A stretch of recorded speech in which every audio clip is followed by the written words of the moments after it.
Et sans transition aucune, puisque vous avez parlé de dialogue, de redevabilité et de formation, j'invite François Doligès à me rejoindre sur la scène et les intervenants de cette dernière table ronde.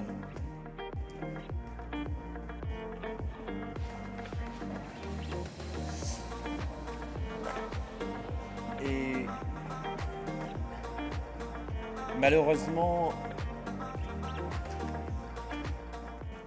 Malheureusement, on devait avoir Ibrahima Koulibaly, qui est président du ROPA et de la PAFO et agriculteur au Mali, qui devait être avec nous, mais petit problème de connexion. Donc on va tout de suite rentrer dans le vif du sujet et je laisse la parole à François. Merci Mathieu. Donc je me présente, François Doligès, je suis membre du conseil scientifique de la Fondation. Le panel est presque au complet, il nous manque Mamadou qui arrive. Et je crois qu'on aura quelqu'un en visio pour avoir l'ensemble du panel. Alors, dernière table ronde avant la partie conclusive. Donc, tenez bon, on y arrive pour la journée. Donc, on a eu un premier temps sur les questions d'impact, surtout avec les éclairages des collègues chercheurs. On a eu également donc des investisseurs qui ont abordé le sujet aussi. On est toujours sur le même sujet du financement de la transition agricole et alimentaire, on pourrait dire au sens large, avec la prise en compte de toutes ces dimensions sur lesquelles doivent appliquer cette transformation. Et on a un panel pour discuter de la dimension inclusive de cette transition et du financement de cette transition et donc du rôle et des enjeux autour des méthodes d'impact ou de l'analyse de l'impact ou de la mesure de l'impact autour de ces questions. Comment c'est pris en compte aux différents niveaux et au niveau des différents acteurs qui concernent l'ensemble de cette chaîne. Alors peut-être 3 éléments que les intervenants connaissent bien, mais qui me semble important de rappeler en réflexion introductive. Alors l'inclusion ou l'inclusive, bien sûr, elle a été abordée dans beaucoup de présentations, d'exemples, d'analyses dans les 2 tables rondes précédentes. C'est pas dans notre sujet. C'est une question qui se centre beaucoup autour des questions de financement de l'agriculture familiale. C'est pas pour rien ou par idéologie, c'est parce que c'est le pilier des systèmes alimentaires à l'échelle internationale. Les agriculteurs familiaux sont ceux qui produisent l'essentiel des biens agricoles et alimentaires. Ce sont eux qui sont aussi... c'est dans cette forme d'organisation qu'on trouve la majorité des actifs et des emplois des hommes et des femmes et des jeunes qui y travaillent. Et c'est aussi eux qui gèrent les ressources naturelles, le foncier, les ressources en eau de manière dominante ou majoritaire au niveau du secteur. Donc c'est vraiment important de s'intéresser à cette question de l'inclusion. Alors c'est d'autant plus important d'y réfléchir ensemble parce que on a une difficulté qui n'est pas nouvelle, et on a discuté des banques de développement, on a discuté des innovations dans le secteur financier, de l'investissement, des institutions de microfinance, mais c'est un problème le financement de l'agriculture familiale qui perdure depuis plusieurs décennies et tout au long d'une série de politiques ou d'orientations dans le secteur qui est très forte. On regardait les chiffres avec Florent. On est dans alors il y a toute une dimension qui est à travers la finance de filière et de filière inclusive avec les éléments du commerce équitable ou d'autres aspects qu'on a évoqués. Et puis, il y a l'accès au financement à travers les institutions financières. Hein, donc, c'est ce qu'on appelle l'inclusion financière, dont on a aussi parlé ce matin. L'inclusion financière, au niveau des petits agriculteurs, c'est moins de 10%. Hein, dans des contextes comme l'Afrique subsaharienne qui ont accès à des crédits des institutions financières formelles. Hein, donc, c'est très faible. On sait que même si ce financement augmente, il est plutôt orienté sur des entreprises ou sur des grands projets, des agropoles, et il a beaucoup de difficultés à atteindre ces petits agriculteurs en bout de chaîne. Et alors, évidemment, il y a eu, et on voit des courbes d'inclusion financière extrêmement optimistes, hein, mais ça correspond à l'ensemble de l'accès aux services financiers en termes de prise de risque, comme on l'a déjà évoqué, hein, de financement, de crédit. Eh bien, la réalité est bien moindre et elle recouvre les chiffres que j'évoquais. Voilà, donc c'est un sujet qui est vraiment important. Et la question de l'impact, comme ça a été également évoqué, hein, on a vu que c'est quelque chose qui doit aider à piloter l'orientation des investissements, les modalités de le gérer, de le mettre en place pour accompagner donc, les enjeux de la transition agricole et alimentaire, hein, avec ses dimensions environnementales, sociales et économiques. Mais il y a des difficultés propres qui se sont posées, qui ont été évoquées par Tanguy aussi ce matin. Hein. C'est que dès qu'on se met dans une position d'évaluation ex ante, hein, le financement, il est fongible, hein, et il touche, et il peut être utilisé à tout un ensemble d'aspects. Et c'est extrêmement difficile, hein, d'attribuer un objectif, hein, une utilisation par rapport à une possibilité, un investissement initial. Donc il y a des vraies complexités, hein, de méthodes pour pouvoir essayer d'apporter cette fameuse redevabilité sur laquelle qui a été rappelée dans les éléments de conclusion de la table antérieure. Alors pour discuter de tout ça, on a un panel et donc la même dynamique de tour de table en 5 minutes par personne pour pouvoir aborder un peu ces sujets. On a un panel très riche et qui recouvre un ensemble des acteurs qu'on peut interroger autour de cette question. Peut-être on se proposait de commencer avec Assata, si on arrive à la connecter. Est-ce qu'elle est là? Oui. Bonsoir Assata. Merci d'être là. On est vraiment désolé que vous ne soyez pas avec nous dans la salle. On sait que vous l'auriez souhaité également. Mais donc vous êtes agricultrice, vous êtes présidente d'une coopérative à Méagui en Côte d'Ivoire, hein, surtout sur plusieurs types d'activités ou de produits agricoles, dont le cacao. Est-ce que vous pouvez, un peu par rapport à cette question donc, de démarche ou d'approche inclusive du financement de la transition, aborder les problèmes rencontrés en tant que productrice, les solutions que votre coopérative et que votre organisation apportent pour mieux investir donc, dans cette activité agricole au niveau des petits agriculteurs que vous représentez. Merci. Bonjour à tous, je suis Aska, comme vous l'avez dit tout à l'heure. Je suis productrice de cacao, de EVA. J'ai 15 hectares de cacao et j'ai 4 hectares de EVA. Et donc, j'ai reçu en tant qu'héritière de mon oncle et de financement des activités de ma plantation. Donc, du coup, on a dû se mettre ensemble avec certains producteurs dans la zone de Méadji. Au départ, on était 89 producteurs. À ce jour, nous sommes 3500 producteurs, donc 546 femmes.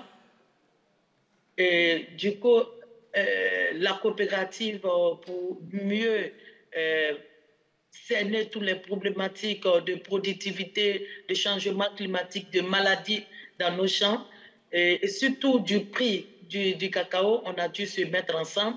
Et à ce jour, nous travaillons sur plus de 14 000 hectares de cacao.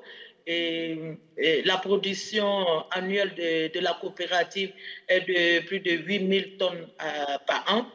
Et nous sommes certifiés, bien sûr, Fairtrade, c'est-à-dire commerce équitable. Nous sommes certifiés Rainforest Alliance pour nous donner et sommes certifiés aussi bio dans une de nos sections.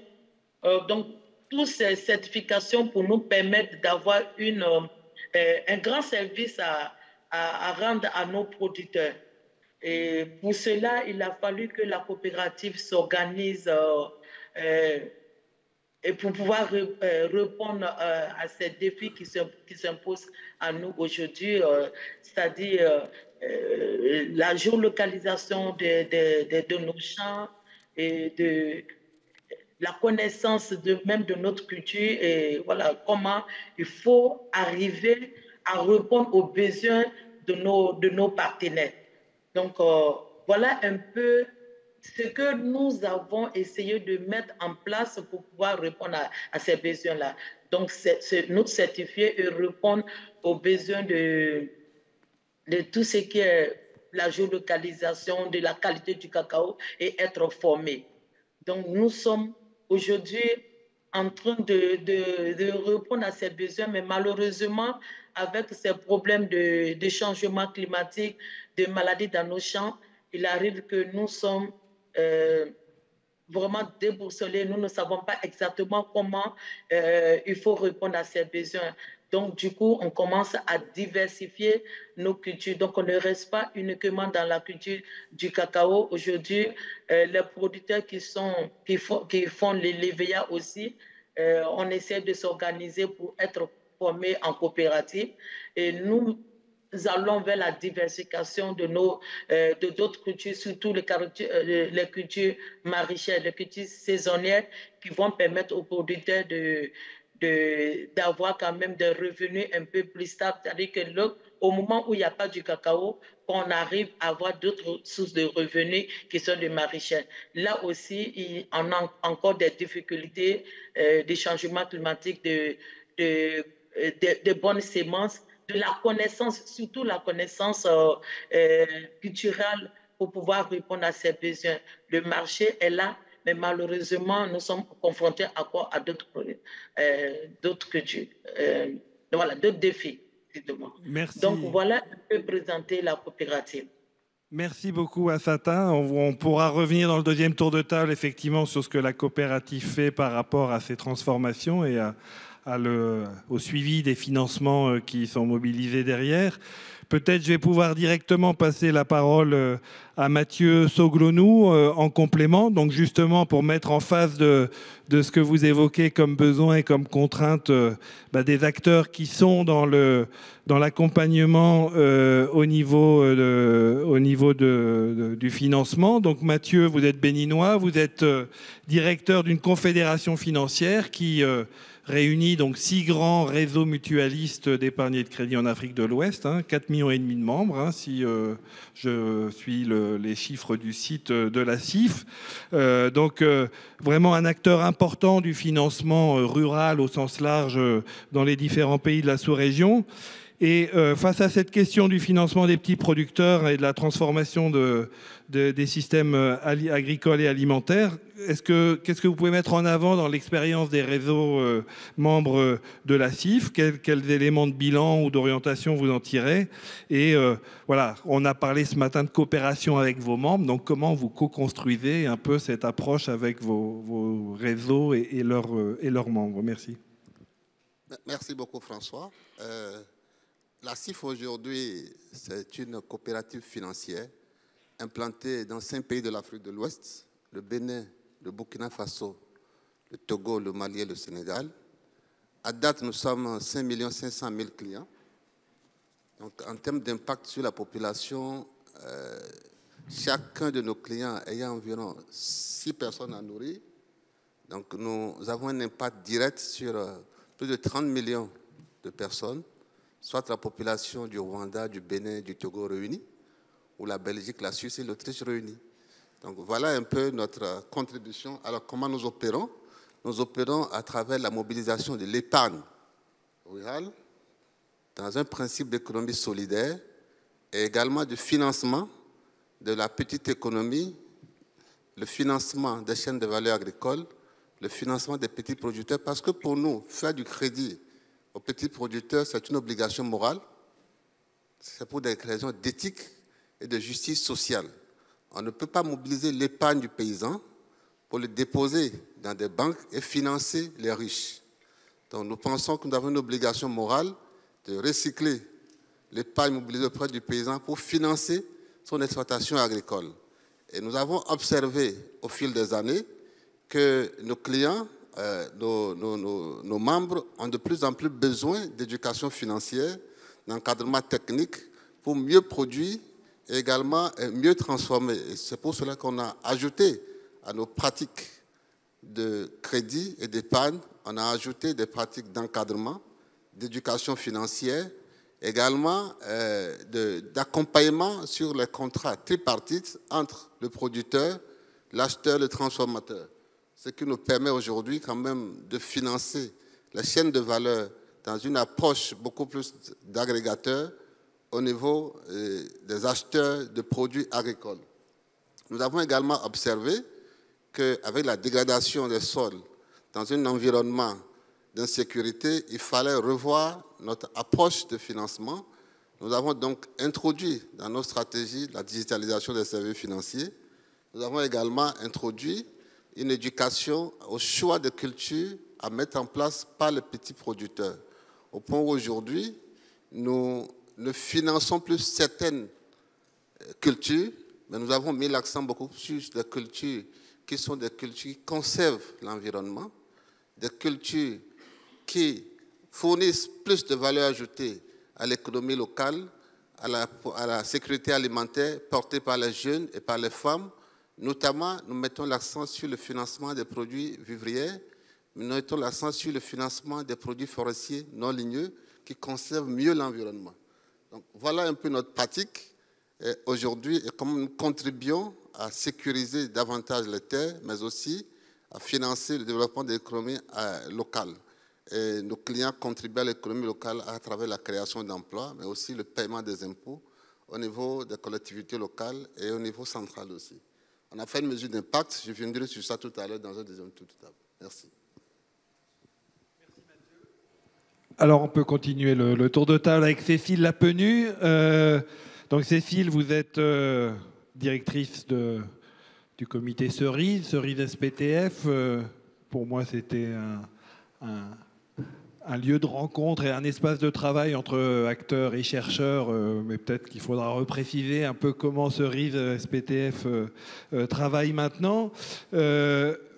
Justement, derrière la démarche, donc, il y a des outils qui concernent à la fois l'analyse et l'évaluation d'impact. Il y a des démarches sur lesquelles vous travaillez pour accompagner les acteurs du financement, hein, au sens large, autour de ces enjeux, et de mieux suivre les performances sociales et environnementales spécialisées ou adaptées dans le secteur. Peut-être que je crois que vous avez des diapos, elles sont là, donc merci.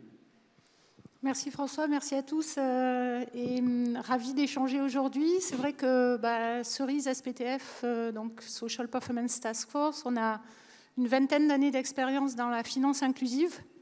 C'est vraiment une coalition d'acteurs, on entend ce terme de Mirova, vraiment des investisseurs, des institutions financières sur le terrain. Le réseau de la CIF était parmi les membres fondateurs. Des chercheurs, des fournisseurs d'assistance technique qui veulent accompagner. L'objectif, c'est vraiment d'améliorer les pratiques pour protéger les petits emprunteurs, les petits producteurs par rapport à des risques climatiques, mais des risques économiques aussi, de surendettement, etc. Donc, d'une part, on a voulu travailler avec les acteurs pour améliorer les pratiques, mais aussi pour être redevable et travailler avec les financeurs pour avoir un meilleur accès au financement pour ces partenaires.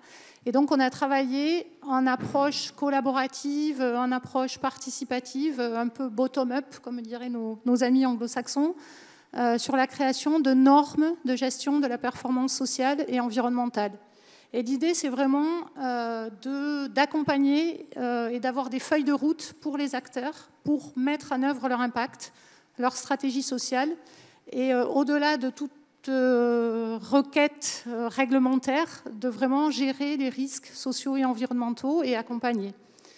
Et sur la base de ces normes, on distingue un petit peu ce qu'on va appeler la gestion de la performance sociale et environnementale, donc comment on va mettre une stratégie en pratique, quels sont les processus internes, les systèmes internes, les formations qu'on va mettre en œuvre, les procédures en interne, donc sur lesquelles les organisations ont leur propre responsabilité, pour avoir un meilleur impact, éviter des effets négatifs en bout de chaîne. Et donc l'impact, ensuite, on va le mesurer, mais c'est un peu l'annexe du travail interne des organisations pour mettre en œuvre leurs pratiques. Et on va distinguer un peu ce qui est l'impact académique, dont peut-être Florent parlera, mais aussi pour nous, c'est comment on va mesurer les changements auprès des bénéficiaires pour prendre des décisions.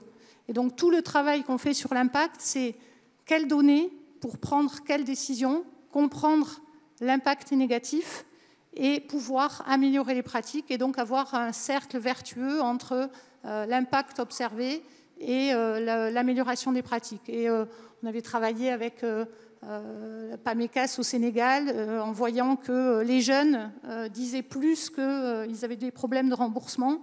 Et donc comment, si les jeunes sont plus sensibles aux problèmes de remboursement, on va focaliser les pratiques sur l'accompagnement des jeunes, par exemple. Et donc, dernier point sur la façon dont on travaille.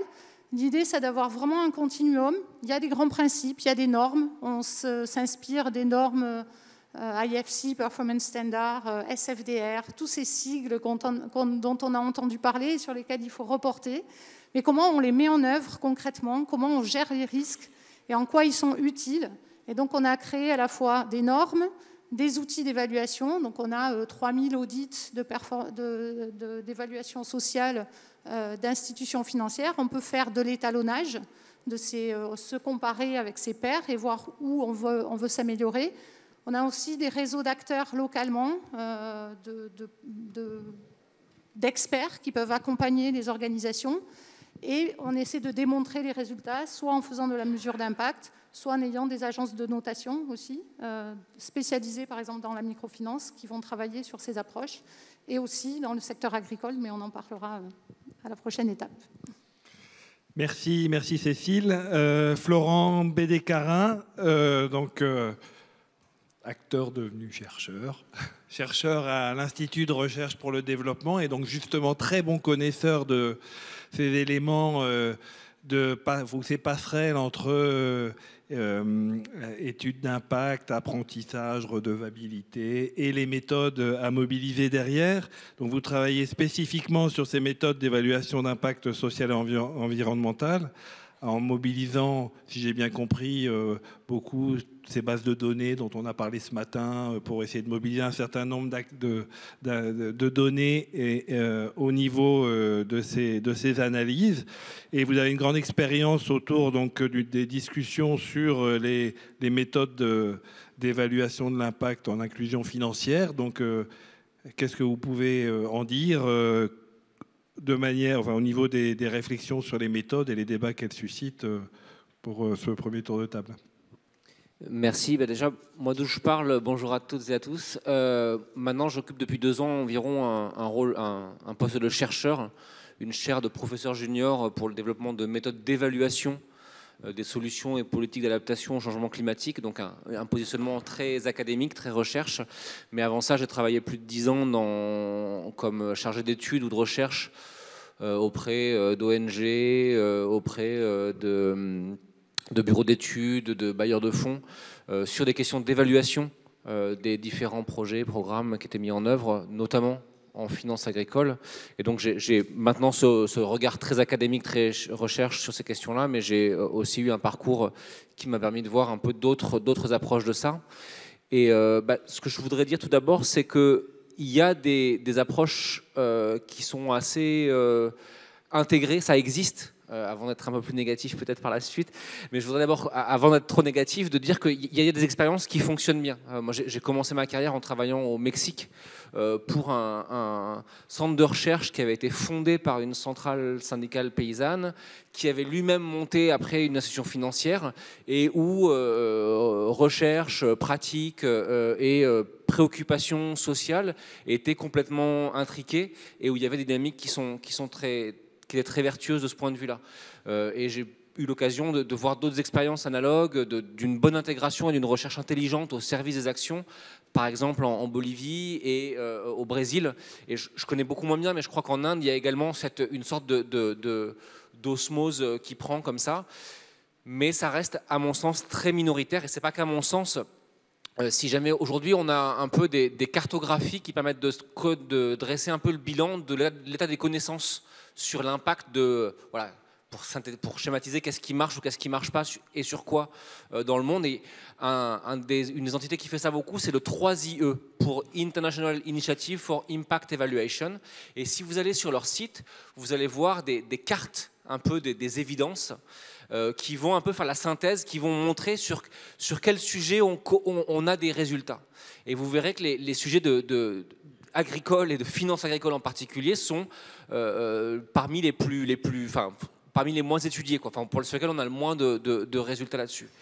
Et c'est particulièrement le cas en Afrique. Tanguy Bernard mentionnait ce matin une revue de littérature qui fait vraiment référence sur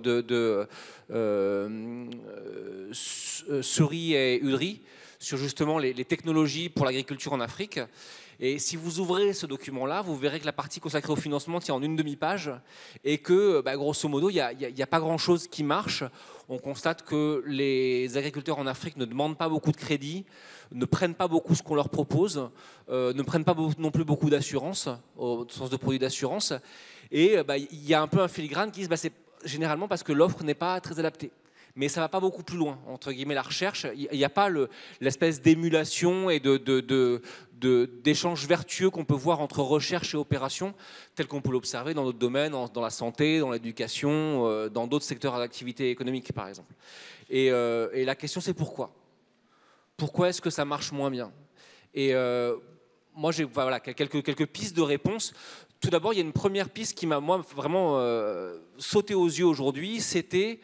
On ne parle pas toujours de la même chose. Enfin, les acteurs ne parlent pas vraiment de la même chose. Si vous écoutez ce que Arina Legovini, Tanguy Bernard ou Juliette Seban vous ont décrit ce matin en termes d'évaluation d'impact, ça n'avait rien à voir avec ce qu'on a discuté cet après-midi en termes de mesure d'impact de la part des acteurs et des investisseurs. Dans un cas, on va parfois mesurer 2-3 variables, pas plus. Et ce qui va nous obséder, c'est de démontrer le rapport de cause à effet entre une intervention et l'évolution de ces variables pour ceux qui ont reçu l'intervention par rapport à d'autres personnes. Alors que dans l'autre, et on va le faire uniquement sur quelques aspects, une fois que l'efficacité d'un mode d'intervention a été déterminée, on s'arrête. On ne le fait pas pour l'ensemble d'un portefeuille d'un investisseur, ce serait comme chasser une mouche avec un marteau. On déploie des moyens qui sont démesurés par rapport aux objectifs. Et du coup, alors que de l'autre côté, ce qu'on cherche, c'est de la redevabilité, c'est à couvrir l'ensemble de la diversité de notre activité. C'est des dizaines, voire des centaines d'indicateurs, et ça doit couvrir toute l'activité. Et du coup, c'est deux mondes qui ont du mal à se parler parce que les référentiels ne sont pas du tout les mêmes.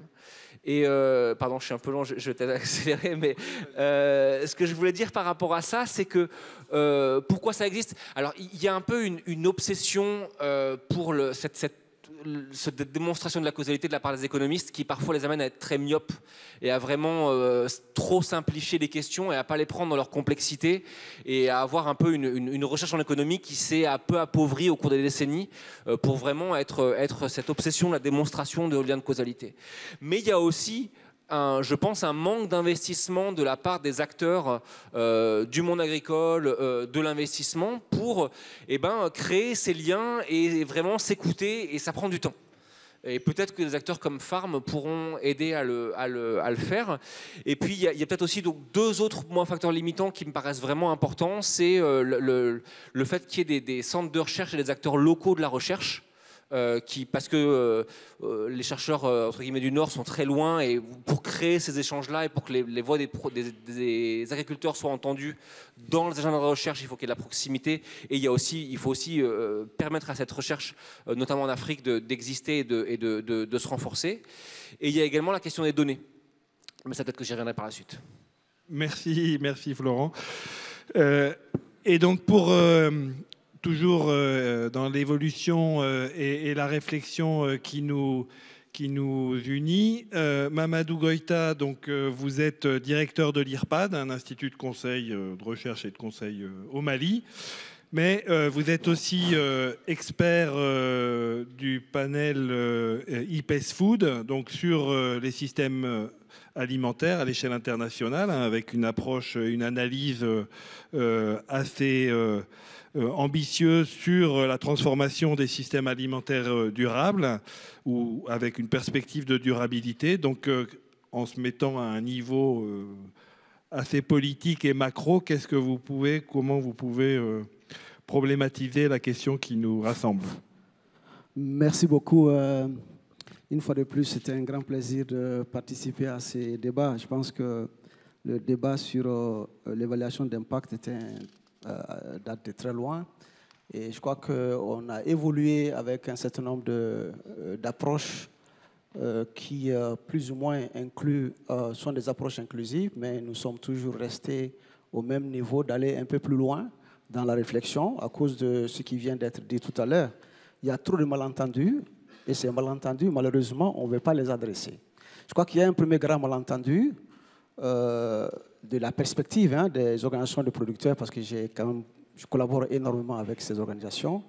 Le premier malentendu, c'est la question spécifique de la cartographie des incidences. C'est-à-dire que chaque intervenant a l'impression que rien n'a été fait dans le milieu.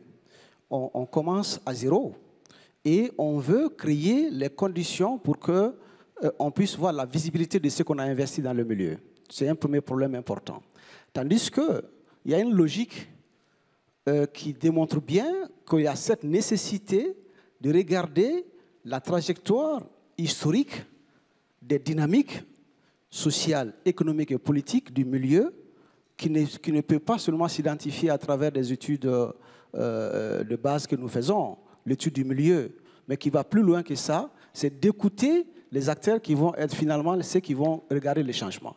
Deuxième élément important, à mon avis, c'est la question systématique des projets pilotes. C'est un malentendu. On ne peut pas parler de projets pilotes dans une localité où il y a des dynamiques qui ont été initiées. On s'accroche à des acquis. On s'accroche à des difficultés qu'on a pu rencontrer.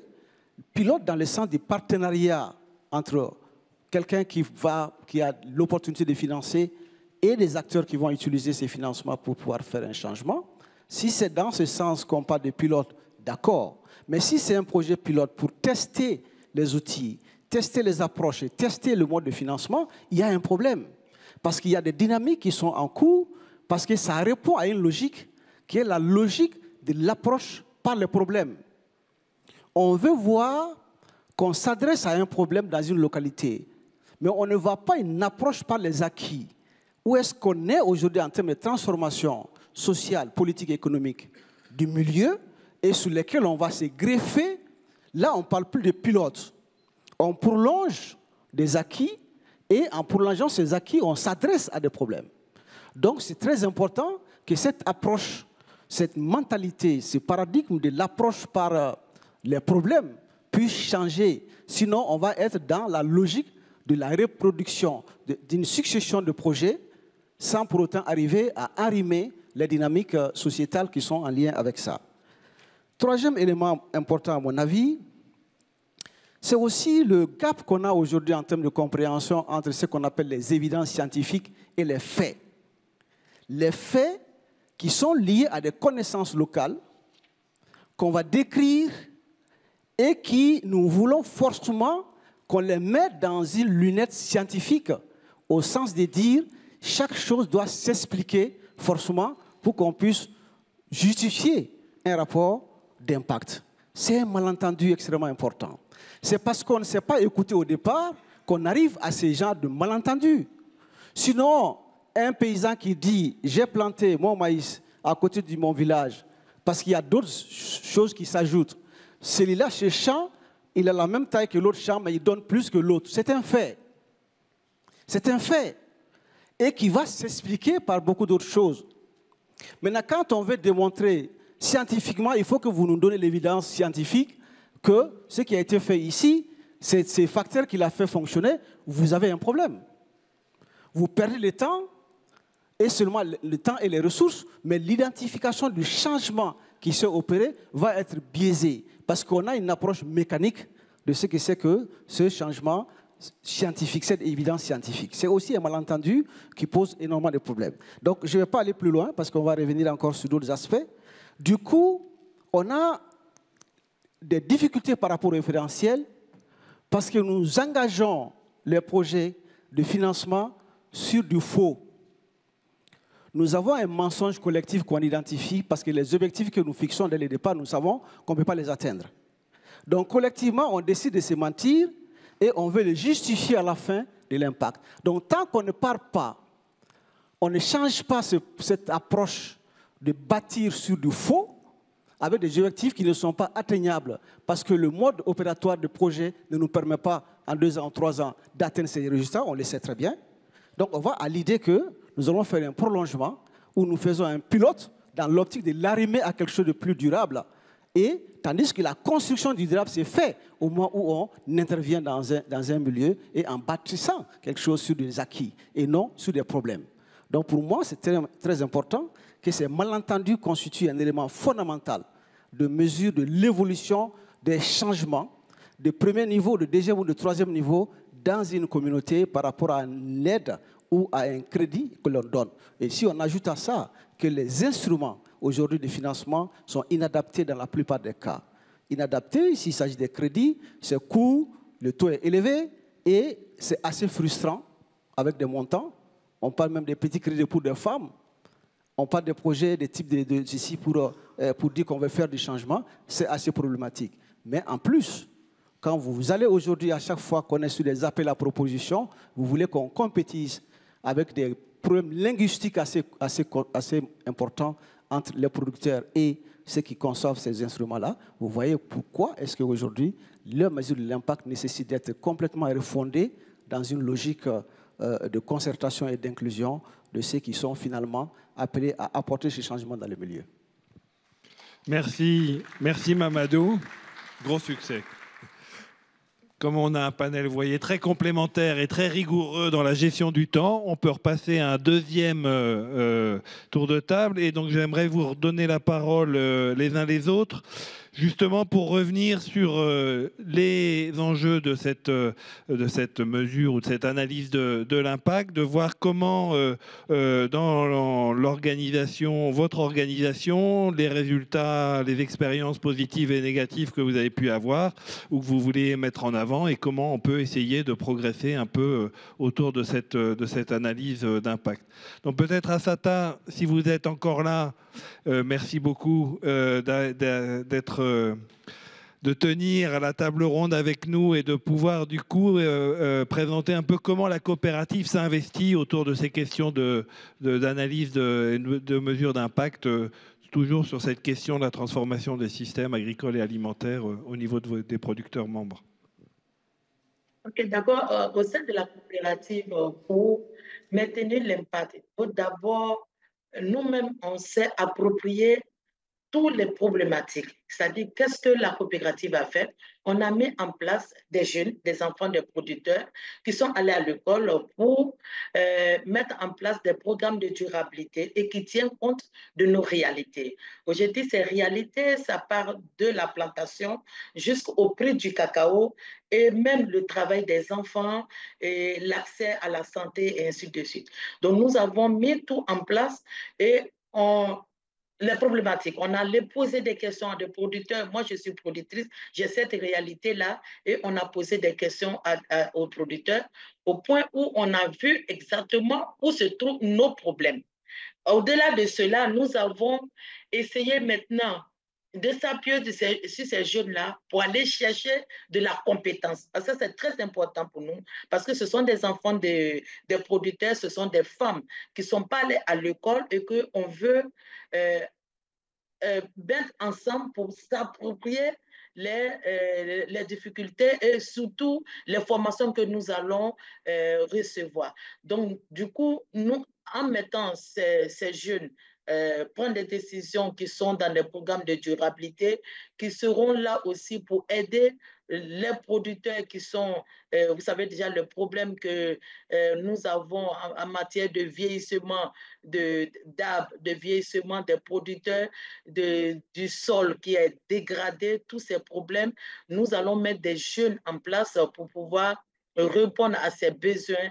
Et donc, c'était des jeunes d'entraide pour pouvoir permettre aux producteurs d'avoir de la main-d'œuvre.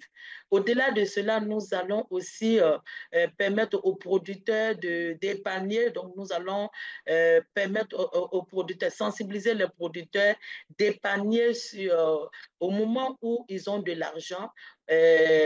Et permettre au moment où des difficultés qu'ils ont des difficultés pour pouvoir se nourrir ou bien entretenir les champs. Donc, l'épargne, on va prendre pour pouvoir aider les champs. Et toutes ces organisations, quand on le met en place en tant que coopérative, nous allons faire maintenant appel à nos partenaires qui vont venir nous aider. La plupart des partenaires viennent avec leur propre système. Donc, ils ne tiennent pas compte de nos réalités, c'est ce que M. Mamadou tout à l'heure a dit. Ils ne tiennent pas compte de nos réalités, de nos analyses. Ils viennent nous imposer un peu leur analyse, leur solution, pas même l'analyse, leur solution. Donc, du coup, et souvent, ce n'est pas forcément en phase avec notre réalité. Donc, au vu de ce problème-là aussi, que nous mettons de côté, il y a aussi le problème du fait que quand on demande à la coopérative d'avoir plusieurs données, c'est-à-dire qu'on s'adresse à nos partenaires. Ces données, ce sont les données de mapping, de géolocalisation de nos plantations, des données sur nos producteurs. Tout cela, ce sont des formations que nous recevons, malheureusement, qui ne restent pas au sein de la coopérative. Donc, on prend ces formations-là et on s'approprie cela. Et du coup, ayant été formés et ayant su exactement qu'est-ce qu'on a besoin, nous avons besoin de financement. Et malheureusement, en tant que producteur, en tant qu'organisation producteur, nous ne sommes pas trop bien perçus pour être fiables. Donc, quand on s'en va auprès des bailleurs de fonds et tout pour pouvoir nous permettre de nous accompagner, en général, on a des difficultés. Donc, ce qui met en mal un peu le fait que la coopérative elle-même, elle veut se prendre en charge, mais malheureusement, elle a du mal à mettre cela en place. Donc, au sein de la coopérative, on essaie de créer nous-mêmes nos propres richesses en s'appuyant sur nous-mêmes, parce que les crédits que nous allons recevoir, en général, ce sont les crédits de campagne qui ne durent que 3 mois et qui sont adaptés à la réalité de la banque qui va nous donner ces prêts, et en général, le taux est élevé. Donc, souvent, c'est difficile pour la coopérative de demander des prêts et qui s'alignent à notre culture réellement. Donc, nous nous appuyons sur notre propre données, nos propres ressources, qui sera les producteurs, malheureusement, qui ne reçoivent pas assez d'argent, mais malheureusement, c'est ce que nous devons faire. On s'appuie sur nos enfants. Aujourd'hui, le programme de durabilité coûte énormément cher à la coopérative. Nous sommes autour de 72 personnes que nous allons essayer de mettre au sein de la coopérative pour uniquement la durabilité. Et ça coûte autour de 100 millions ou quitter avec cet argent. C'est vraiment élevé, mais heureusement pour nous, l'espoir en tant qu'agriculteurs, parce que c'est sur ça, nous les agriculteurs, nous vivons toujours sur l'espoir. Nous vivons sur l'espoir parce qu'on ne sait pas aujourd'hui si le cacao que nous faisons va produire sur tous les 6 mois, pardon, si pendant les 6 mois, ou bien ça va faire 3 mois de production? Est-ce que ça va faire en grande quantité? Tout à l'heure, j'ai entendu dans le public aussi que nous, les producteurs, les prêts sont taillés tellement si minimes. On ne nous donne pas, c'est-à-dire quand on a besoin de faire, d'investir plus dans notre plantation, malheureusement, on n'a pas ce pont, on ne peut pas l'avoir parce que nous ne sommes pas crédibles. Donc, du coup, cet espoir de toujours bien faire, de toujours avoir de l'argent, de produire du produit du cacao aussi tout le temps pour que nous-mêmes, on puisse nous nourrir, envoyer nos enfants. Donc, ensemble, avec la coopérative, avec les producteurs, on réfléchit. Avec les femmes des producteurs, on réfléchit ensemble. On essaie de mettre chaque pas, voilà, c'est chaque action, on réfléchit chaque fois et on essaie à chaque problématique, parce que les problèmes aussi ne sont pas figés. Assata, merci. Merci beaucoup. Oui, non, je vois le temps filer, donc je me permets de vous interrompre. Excusez-moi que je termine un peu cette parole pour dire que nos problèmes ne sont pas figés, pour dire que voilà, la réponse est donnée et c'est fini. Donc chaque jour, il y a un nouveau problème, donc on s'adapte à ces problèmes-là. Merci à vous. Merci Assata. Et on va demander à Mathieu comment, justement, en tant que partenaire financier de nombreuses coopératives en Afrique, vous répondez à ces défis. Merci beaucoup, François. Quand j'écoute Aïssata et le collègue du Mali parler, j'ai l'impression que les institutions financières ne font rien du tout à la population. Et pourtant, ces institutions financières contribuent énormément au financement de l'économie locale. Nous sommes organisés en coopérative. Ça veut dire que ce sont les coopérateurs qui sont les décideurs, qui décident en même temps des taux d'épargne, des taux de crédit, des taux d'intérêt, mais également des montants, de la durabilité et autres. Nous avons mené une enquête indépendante en 2024 avec l'appui de la coopération suisse auprès de 27 000 clients et un focus group auprès de 480 personnes sur les 5 pays d'intervention. Et notre enquête vise à apprécier quelle est notre valeur ajoutée sur les ODD 1, 2, 5 et 8, à cause des récriminations qui nous sont faites. Alors, l'enquête a révélé des résultats. Ce n'est pas ma déclaration, c'est une enquête indépendante qui a révélé que sur l'objectif de développement durable numéro 1, 87% des personnes enquêtées déclarent avoir constaté une amélioration de leurs conditions de vie grâce aux produits financiers et non financiers dont elles sont bénéficiaires. 86% ont déclaré économiser plus facilement, 61% déclarent avoir vu leurs revenus progresser. Sur l'ODD numéro 2, alors 95% ont déclaré que leur production agricole a connu augmentation grâce à la participation à la vie coopérative et à l'accès à l'encadrement, à l'éducation financière et à l'épargne et au crédit. 45% ont déclaré investir dans les nouvelles technologies de production. Sur l'ODD numéro 5, l'égalité des sexes, 58% des femmes déclarent avoir fait de nouveaux investissements. 81% estiment avoir augmenté leur participation économique et 90% déclarent être moins dépendantes économiquement. Nous avons observé aussi que quand l'homme gagne des revenus, son royaume s'accroît. Quand la femme en gagne, son royaume est mieux entretenu. Donc vous comprenez bien. Alors, sur l'ODD numéro 8, 75% des PME qui ont été enquêtées estiment que l'accès aux services financiers de proximité a joué un rôle crucial dans la croissance de leur business. Et 41% ont déclaré avoir créé de nouveaux emplois. Voilà les données que nous avons pu mesurer sur le terrain avec des cabinets indépendants, avec des bailleurs de fonds qui ont financé, qui ont recruté les cabinets pour nous, qui nous permettent de dire que même si beaucoup de réformes nous sont faites, nous contribuons fondamentalement à faire avancer les ODD. Et nous savons qu'il y a des défis, Il y a des défis sur le terrain, des défis liés à la nature des ressources, au thème des ressources, aux conditions de ces ressources. Dans aucun pays du monde, l'agent économique nous dit que le crédit que j'obtiens est adapté, est suffisant pour moi. On dit que ce n'est pas adapté, ce n'est pas suffisant, parce qu'on veut que ça s'améliore. Donc nous comprenons, nous allons continuer à travailler pour améliorer, mais retenons que nous contribuons significativement dans la coopérative financière à améliorer les conditions de vie des populations. Merci. Merci Mathieu. Alors Cécile, des ODD aux enjeux de la transition agricole et alimentaire. En tout cas, les ODD sont une feuille de route aussi pour la mesure des résultats. Et c'est un langage commun sur lequel on travaille aussi à la fois sur la finance inclusive. Donc tous nos projets autour de la finance inclusive responsable, RIF pour son acronyme en anglais, et vers l'agriculture aussi et des secteurs agricoles et alimentaires responsables, Responsible Agricultural and Food System. Donc on fait RIF et RAF pour bien retenir nos axes de travail.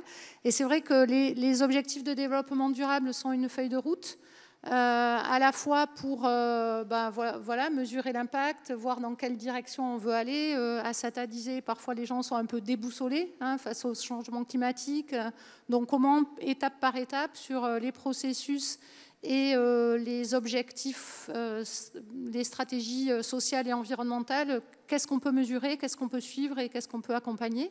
Et donc sur le projet agricole, c'est pareil. Les investisseurs sont soumis à SFDR, donc comment on va gérer les risques sociaux et environnementaux.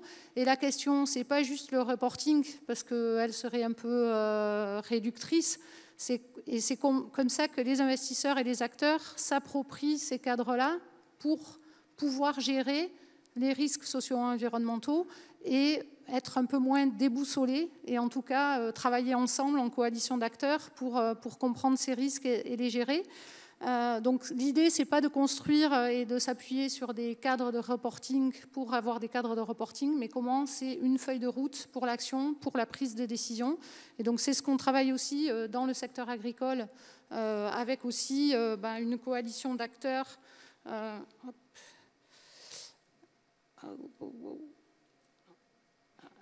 Donc une coalition d'acteurs avec lesquels on travaille, qui s'appuie à la fois sur les normes sur lesquelles tout le monde doit être redevable, donc les objectifs de développement durable, les normes de IFC, les rails de la FAO, le commerce équitable. Voilà, on a entendu parler de ces cadres qui permettent de donner des feuilles de route, mais comment on évalue l'état des pratiques, comment chaque organisation peut s'approprier l'évaluation. Donc c'est ça l'objectif des outils qu'on a développés, à la fois sur la protection des petits producteurs, donc c'est l'Agri-CP Tool, donc de protection des producteurs, développé avec des investisseurs et des praticiens, IDH en particulier, ou sur la base des objectifs de la FAO et de la finance agricole responsable, comment on a des outils qui peuvent mettre, comme on fait des états financiers, c'est ce que nous disait Alessandra ce matin, comme on fournit des états financiers, comment on peut aussi avoir des états sociaux, des feuilles de route et des évaluations sociales du secteur agricole pour pouvoir après avancer sur l'amélioration des pratiques. Et donc sur toute la gamme des outils de mesure d'impact dont Florent disait, voilà, on a toute une gamme et on ne parle pas toujours de la même chose. Côté Cerise et SPTF et partenaires, c'est comment on va améliorer, improve, versus prouver comment on a investi $1 ou €, prove, et donc vraiment faire des feuilles de route.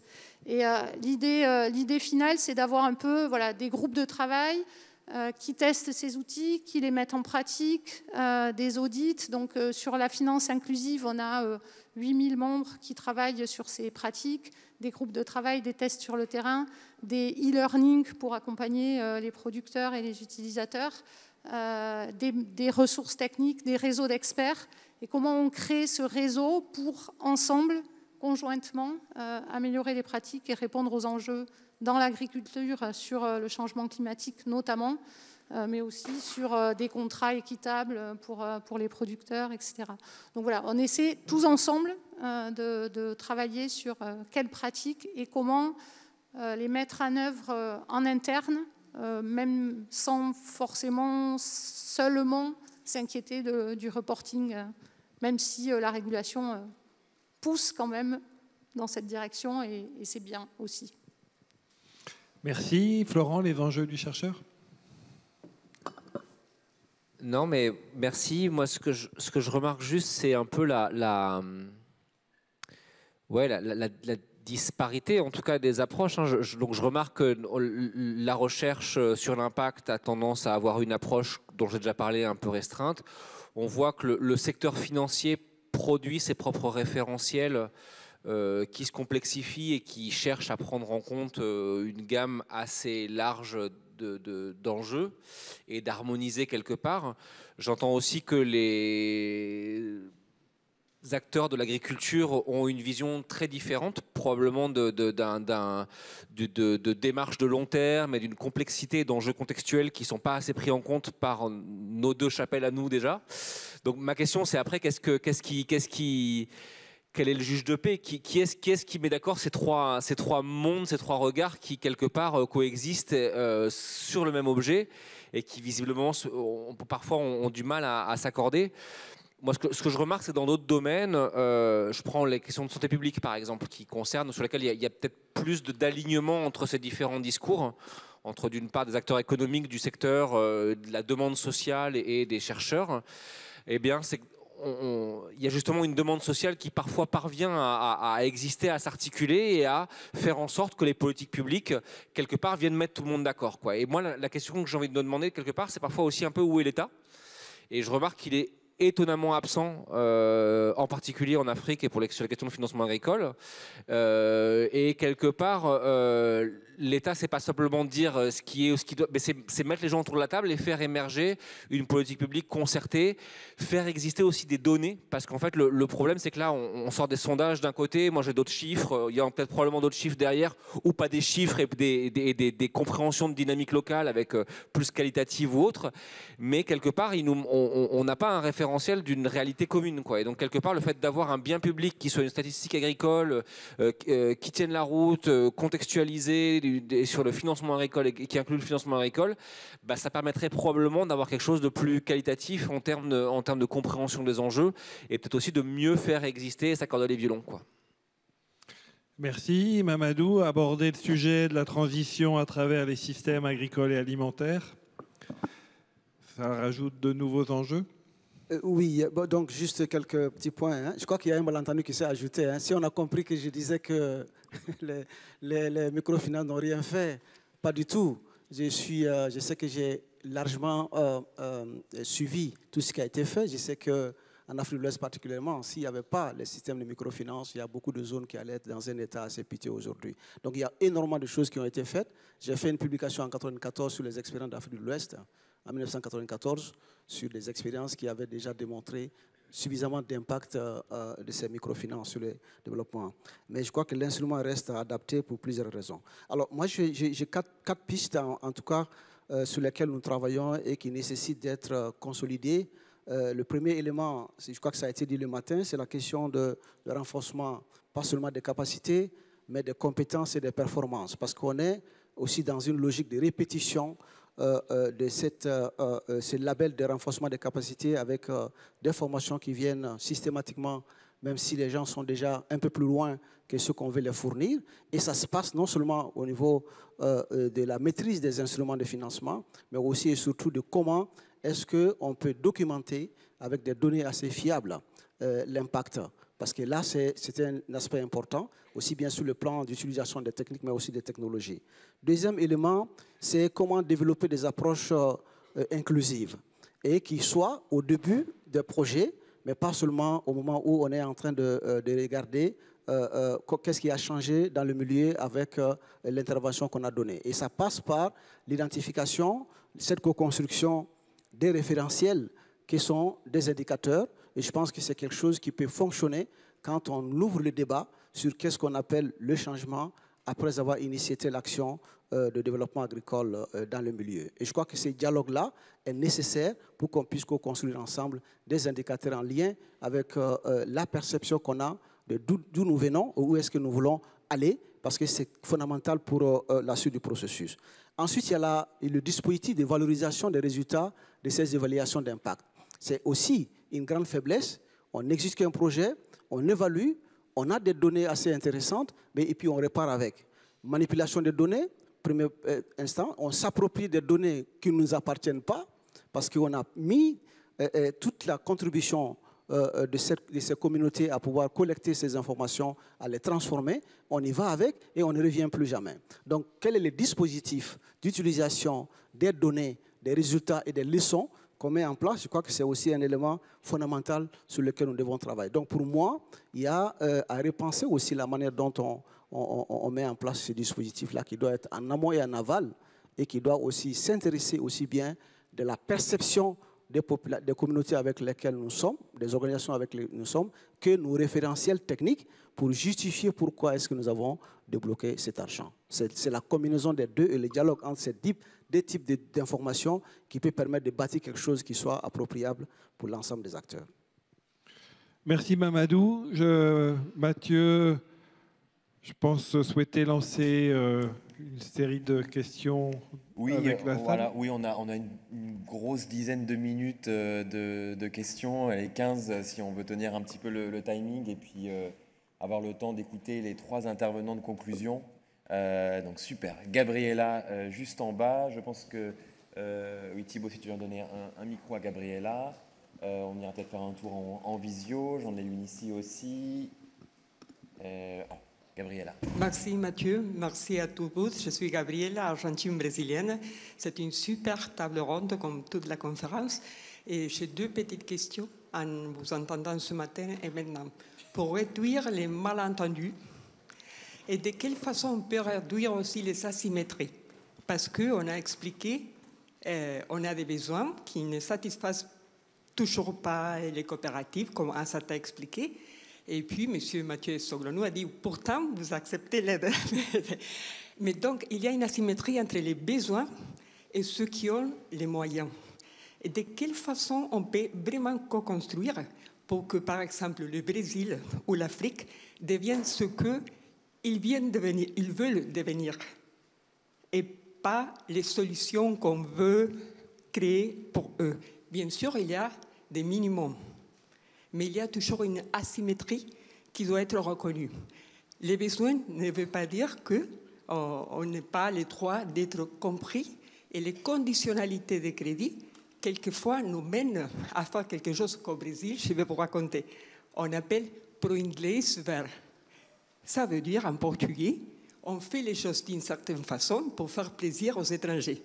Mais si on veut vraiment transformer, on a besoin de cette transparence de dire ça, c'est nos besoins, ça, c'est qu'on veut devenir. Si vous voulez nous aider, aidez-nous, mais on veut être transparent sur les réelles transformations, pas juste dans l'impact, les timings des bailleurs internationaux, mais aussi avec le temps nécessaire pour les véritables transformations socio-environnementales qui prennent beaucoup de temps.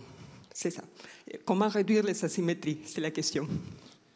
Merci Gabriela. Je pense qu'on va prendre monsieur après.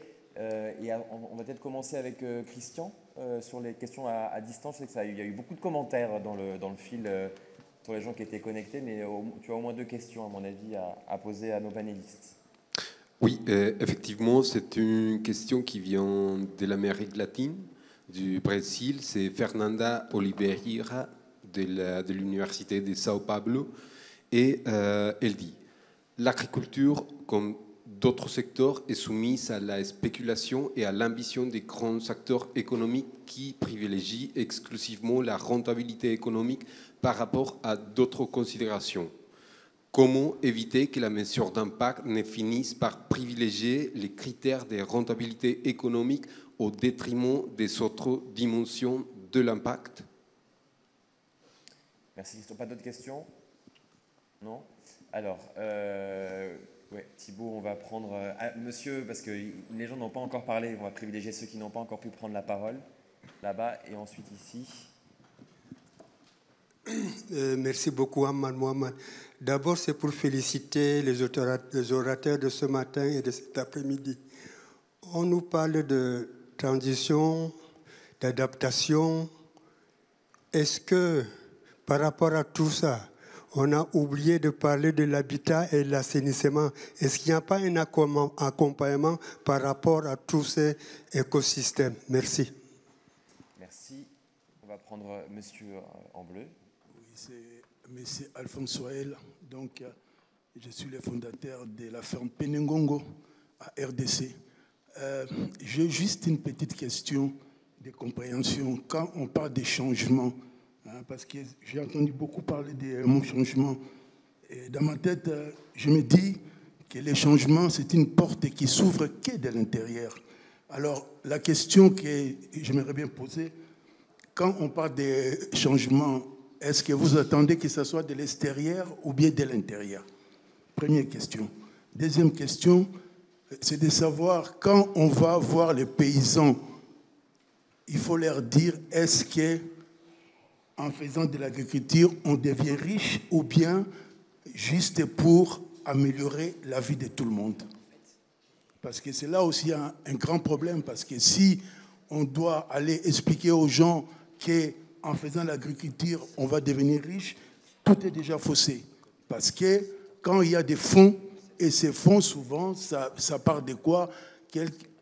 C'était prévu pour les champs. On voit très bien que ça va aller dans d'autres besoins qui n'ont rien à voir avec ce qu'on a pu demander. Voilà, c'est tout ce que j'avais à dire. Donc, les changements, ça signifie quoi pour l'Afrique? Est-ce que c'est une porte qui s'ouvre de l'extérieur ou bien de l'intérieur? Merci. Et on va prendre juste la dernière question avec Gifty, si tu veux bien. Et puis, comme on roule, voilà, après on prendra les réponses, comme ça on pourra penser Gifty. Ouais. Merci bien, félicitations à tous les panélistes. Ma question s'adresse au directeur du CIF. Je suis souvent surprise par l'autosatisfaction des structures de financement face aux plaintes, aux sollicitations des acteurs de terrain comme Asata. Ils nous disent, oui, on sait que notre financement a de l'impact, ça fait évoluer tel nombre d'exploitations, etc. Mais il y a de réels problèmes sur le terrain en termes de conditions d'accessibilité de ces financements-là. Et donc, est-ce que vous faites cette évaluation inclusive avec les acteurs pour comprendre vraiment leurs préoccupations et l'impact que vous auriez eu s'il y a plus d'efforts d'adaptation de vos services aux besoins, aux contraintes des acteurs sur le terrain? Ça, c'est vraiment ma question. Est-ce qu'il y a cette remise en question, ce questionnement avec vos clients sur le terrain? Voilà, peut-être que ça changerait les paradigmes, à mon avis. Merci. Merci Gifty. Comme on manque un petit peu de temps, je vous propose que vous preniez tous 2 minutes pour répondre à ces différentes interrogations, financiarisation, la remise en cause, la prise en compte du changement, etc. Et puis, je sais que je vous frustre, je vous vois lever les mains, donc restez comme ça. Pendant le cocktail, vous pourrez poser vos questions directement aux intervenants. On commence avec Asata, à distance. Oui. Asata, si vous êtes toujours avec nous. Super. Oui, je suis là. En fait, je pense que je vais laisser les experts vraiment rentrer en profondeur. Et je vais parler, par exemple, de notre expérience au niveau des crédits. Nous, effectivement, ça fait plus de 5 ans que nous travaillons avec une banque sociale en Europe, là-bas, même en France. Et du coup, les 2 dernières années qui sont là, depuis quelque temps, on n'arrive plus à faire la production normalement. C'est-à-dire que la campagne s'arrête, la campagne du cacao s'arrête 3 mois au lieu de faire 6 mois. Mais malheureusement, le taux d'intérêt est toujours le même. Ça, c'est le premier point. Et du coup, il y a quelqu'un qui a dit, où est l'État dans cette histoire? Effectivement, quand on prend, par exemple, un prêt en Europe, nous devons faire le rapatriement. Et ce rapatriement aussi coûte cher. Et alors que les banques qui sont là, ils savent bien que le rapatriement coûte cher. Et malheureusement, c'est toujours la coopérative qui doit payer ces fonds-là. Et il y a un qui a dit que l'agriculture doit rendre... est-ce que l'agriculture doit être une richesse? Est-ce que l'agriculteur doit être riche? Oui, moi je vais dire oui, parce que moi j'ai quitté les banques, j'ai, comment on appelle ça, un business, c'est-à-dire un master en business, mais je suis venue à l'agriculture en espérant que je devais devenir riche. Et quand je regarde, effectivement, l'agriculture doit me rendre riche.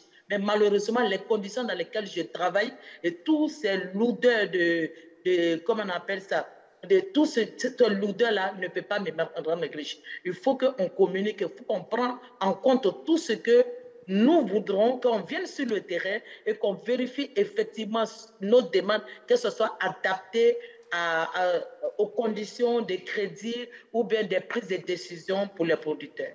Merci. Merci Assata. Mathieu, vous êtes interpellé. C'est pas toi en particulier, c'est des institutions financières en général. Oui, c'est un débat éternel. Je comprends bien les préoccupations qui sont soulevées. Et je dois dire qu'en tant que fils de paysan, je les partage entièrement. On ne peut pas demander aux institutions privées de se substituer au secteur public dans le financement de l'aménagement agricole. Pour que l'agriculture fonctionne, pour que le financement soit adapté à l'agriculture, il y a un investissement à faire. Ça ne se fait pas le secteur privé, pas les institutions financières. Il revient au secteur public d'investir pour aménager, pour rendre l'agriculture attrayante au financement. Alors, en matière d'adaptabilité des produits, les coopératives que je connais le mieux fonctionnent à travers leur assemblée générale, à travers le conseil d'administration. C'est l'assemblée générale des membres des coopératives qui fixe les conditions d'épargne et de crédit. Donc, les membres sont associés à la détermination des produits, des conditions, des taux d'intérêt, de durée, etc. Mais évidemment, celui qui épargne veut également une rentabilité. Il a le choix entre déposer l'argent dans la coopérative ou aller la déposer dans la banque ou acheter les bons du trésor. Dans nos pays, les bons du trésor qui sont émis, c'est autour de 6%. Donc, l'agent économique dit, est-ce que je place mon argent dans la coopérative ou bien je vais acheter un bon du trésor? Et lorsque tu as les ressources à 6%, 7%, tu dois ajouter ta marge. Donc, le taux d'intérêt va jusqu'à 10%, des fois 11, 14%. Et dans notre zone, la Banque centrale a fixé le taux d'usure à 27%, après avoir fait toutes les études.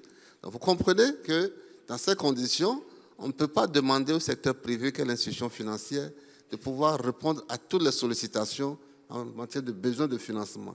Mais ce qui est important, c'est qu'on doit mettre en place des partenariats pour amoindrir le coût du crédit pour l'emprunteur à travers des financements à long terme, à travers des financements concessionnels et à travers la réduction des coûts opérationnels. Et à ce niveau, la digitalisation joue un rôle important pour faire baisser les coûts opérationnels des institutions de microfinance.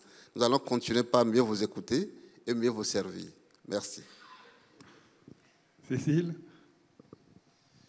Alors, on a des questions assez philosophiques sur comment réduire le malentendu. Est-ce que le changement il vient de l'intérieur ou de l'extérieur?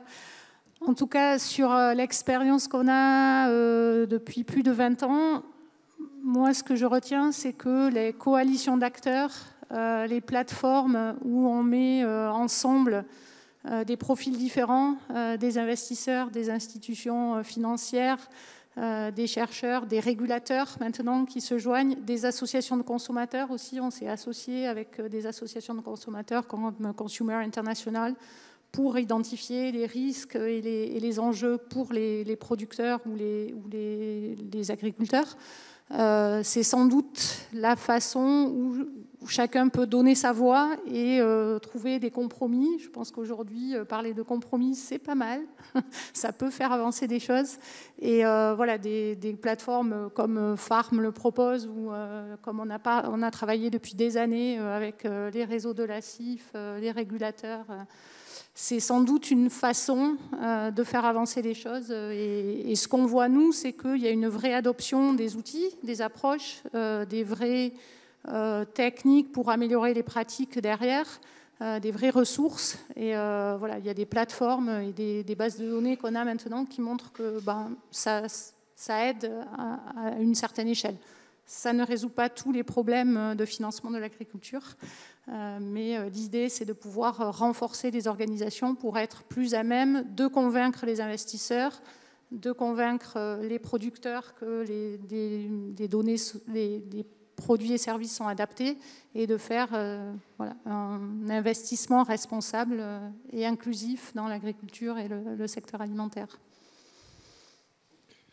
Merci, Florent.